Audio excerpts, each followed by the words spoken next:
Tray. The packaging includes no information on the real machine, and there's nothing about the model either. However, there's no assembly to do as the model is complete out of the box, but you need to handle it with just a little bit of care as some of the parts are delicate. For the detail, we'll start by looking underneath, and for the most part it's pretty good, with the rear differential having some good bolt details.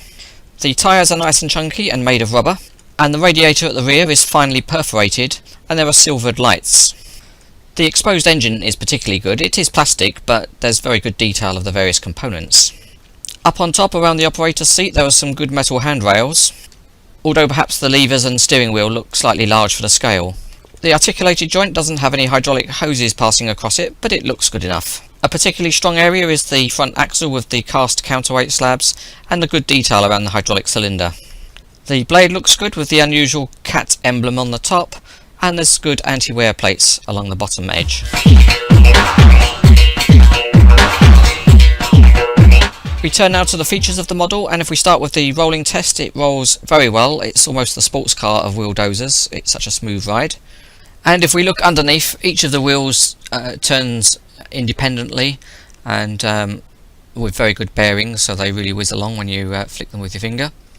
The rear axle is fully floating with lots of movement, and the wheel arches also go up and down, so if the wheel was to hit them, it forces the wheel arch upwards. Steering is by means of the articulated joint at the centre of the machine, and you can get an angle of about 30 degrees to normal. When the steering is set to maximum, the model rolls just fine, and there's no issue with the tyres being fouled by any parts. At the front, the dozer blade can be raised and lowered. It's a fairly stiff mechanism, but that means it can hold any pose that you want to set.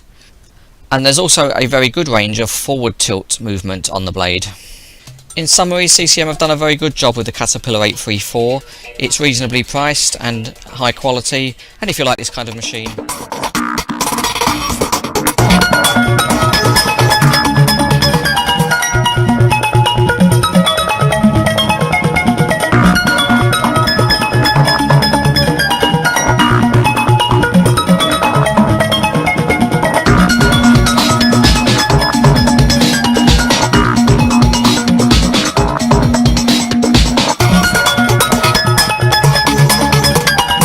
about the machine that's modelled, and when you lift the lid, the model is nicely wrapped in tissue. There's no information about the model, and anyway there's no assembly to do because it's complete out of the box. You just need to be a little careful handling it because it's a precision model. As usual, we'll start with the detail, and we'll begin underneath the model, and it's solidly made with the structure modelled well. And if we go to the push blade end, the cushioning cylinders are just about visible. The metal tracks are great, there are working rollers on the track frames, and the high drive sprocket is really detailed.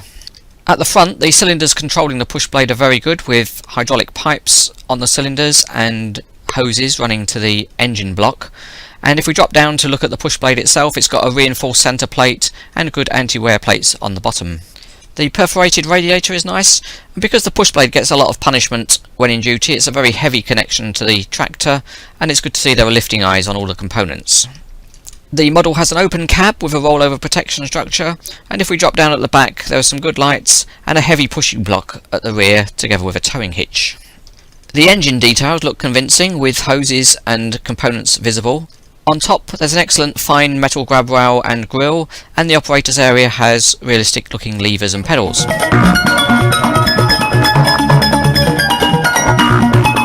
It's features time, and we start with the rolling test. There's not enough grip for the tracks on a smooth surface, but if we apply a roughened surface, then the tracks roll very nicely.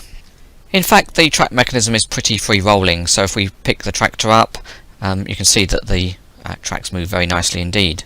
They are spring-loaded with a realistic tensioning arrangement, as you can see there, and also the two track frames are joined by the transverse beam so that they can move for travelling over rough terrain. The other feature is the push blade, which can be raised or lowered. The mechanism is very stiff, so it will hold any pose that you like. And the purpose of the push blade is to allow the tractor to give a helping hand to other machinery such as scrapers. So let's just see how that works. Here's a 657G scraper. We'll just open up the bowl as if it was doing a cut in an excavation, and then we take our D10 with the push blade and we take the reinforced centre part of the blade, and that would just be used to engage the scraper and give it a push as it loads. This is a typical high quality model from CCM. It's got great details and is well made, and it poses particularly well with other pieces of earth moving equipment. For fans of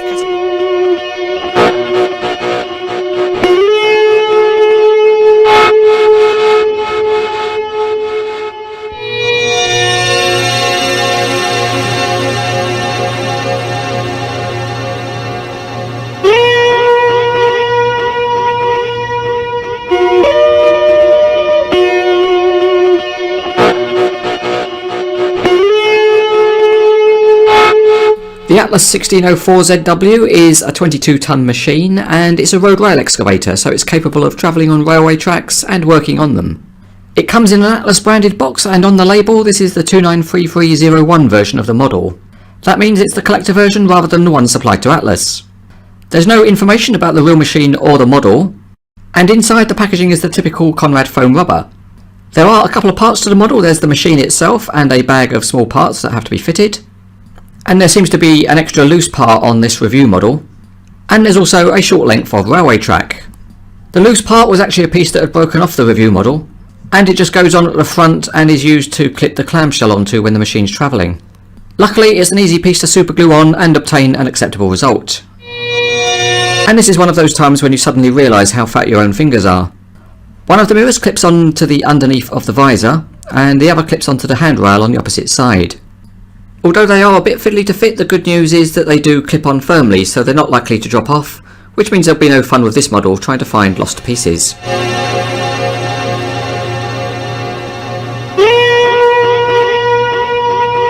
Starting with the rail track, it's quite a nice piece with metal rails and realistic clips onto the sleepers or ties. The underneath of the Atlas looks very good because the transmission's fully modelled and the rubber tyres look good. At each end of the machine, the outriggers and the rail bogies are mainly metal and are good looking parts.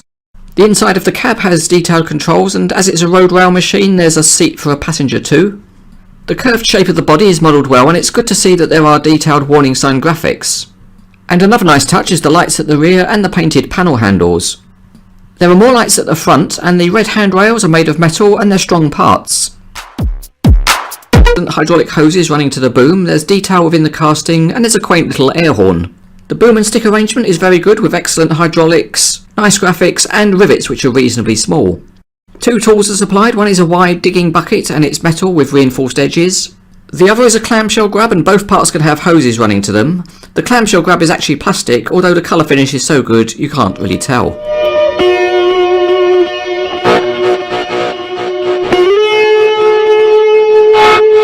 Okay, so let's try the Atlas out on the test surface, and it rolls along very well in a straight line, and the wheels and tyres are nice on this model. The front axle steers, and it's a simple mechanism which works well, so you get a good range of movement, and the excavator turns convincingly in a curve. This is a wheeled excavator, so it has stabilisers which can be lowered, and they are very well engineered and implemented on this model. Because this type of machine can operate on rails, it means that the stabiliser pads have to be lowered well below wheel level. And on this model it works very well because there's also a degree of interlocking between the pads at each end of the beam.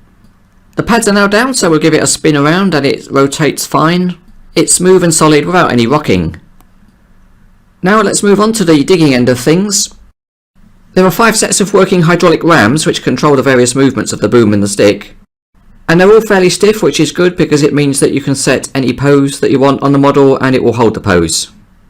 It's possible to reach out, and at that point the model remains stable, or if you want you can fold it up quite small. There's also one other neat little feature on the bucket, and that is that it's got a tilting mechanism. So if you want to be artistic about your earthworks, get into the cab of this machine and give it a go. Except you'd need to be about 3 centimeters tall to fit in the cab. Another nice feature is that you could swap the bucket for a clamshell grab, and you just need to ease it off of the stick. It's a plastic clip connection, but it works okay, and then you need to pull off the hydraulic hoses which are clipped onto the bucket. With the bucket off, you can then fit the clamshell grab. and it just hooks over the end of the stick. It's a little bit fiddly because on the review model anyway, the moulding of the plastic connection was slightly off, but you could just force it into place and it was fine. And then it's fat fingers time again as you try to fit the hydraulic hoses back onto the clips on the clamshell grab. The hoses are a little bit springy, so you just have to persevere to make them fit. The clamshell grab is an all plastic piece and it works quite nicely. You can rotate it on the end of the stick, and you can also open and close the grab. And it's got a nicely interlocking smooth mechanism. And I suppose if you were desperately bored you could use it to put sugar in your coffee. But the interesting thing about this model is that it's a road rail machine, so let's put the bogies down at each end which allow the machine to run on rails. Now you may be wondering, how does a machine like this actually get itself onto the railway track? Well, it's no problem really, it goes on just like this. Once it's on the track, the machine moves itself by using the rubber tyres on top of the railhead, and the model simulates that well. Another feature of the model is the removable tow bar, and that's because this machine, when it's working on the track, would often be towing a small railway trailer. There is a towing hitch at each end, but it's hard to clip the tow bar into it. Anyway, let's now complete the testing with a bit of loading activity. The Cranes Etc. team has undergone extensive training to be able to operate all of these machines. So please don't think that if you get this model you can just jump in and operate it. It's a skill job taking many hours of practice, and safety is the #1 priority. Once the work is done, the machine can be put on a low loader and taken somewhere else, and this model is very good as a display load. There haven't been many models made of road rail machines, and this example from Conrad is very good. The engineering is fine and the detailing is good too. It poses well and looks interesting, and it's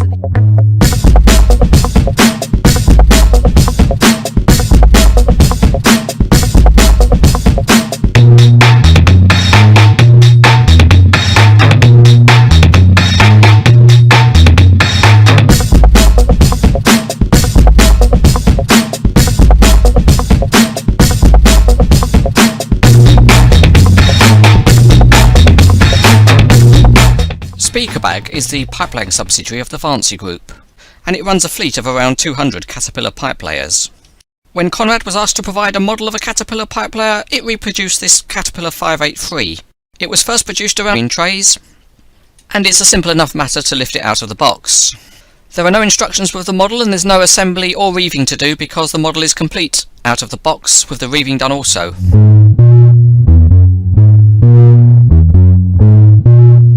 Underneath the dozer, the detail is fairly basic, with a couple of large silver screws visible. The metal tracks have a heavy construction and they're not fully painted between the links. The track frames look okay, although there are no working rollers, and both the idler and sprocket wheels are large plastic discs. The radiator grille at the front is produced by the use of graphics, and nowhere on the model do you find the Caterpillar name, with all the graphics being Speakerbag.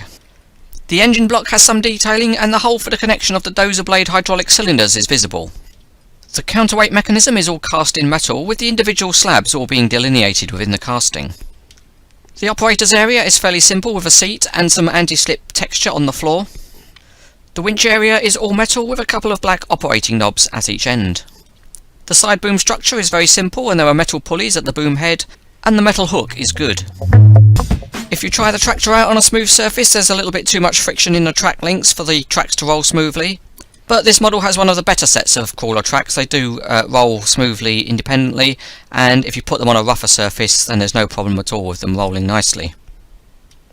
There's another feature which the track frames have, and that is that they are transversely linked, so a degree of up and down movement relative to each other is possible. The degree of movement's not great, but you can probably just about see it as I demonstrate it here. A pipe layer needs to keep its balance, and that feature has been replicated on the model by the counterweight, which can be pulled out. The hydraulic cylinders which control those counterweight are stiff, so it'll hold any pose that you want to set, and when you've done you can just close it up. There are two working winches on the model, and these are operated by turning the black knobs on the end of each winch. The hook has only got a single fall of rope on it, and it's easy to raise it and lower it. The other winch operates the side boom, and it can be positioned anywhere from vertical to horizontal. Both the winches on the model are easy to operate, and there's enough friction for them to hold any pose that you want to set. This is a solidly made model by Conrad with hardly any plastic used at all. It's a very old casting with some of the detailing not as good as you'd find on some more modern models, but because of its age it's interesting and unusual, and made in limited numbers, so if you can afford the high price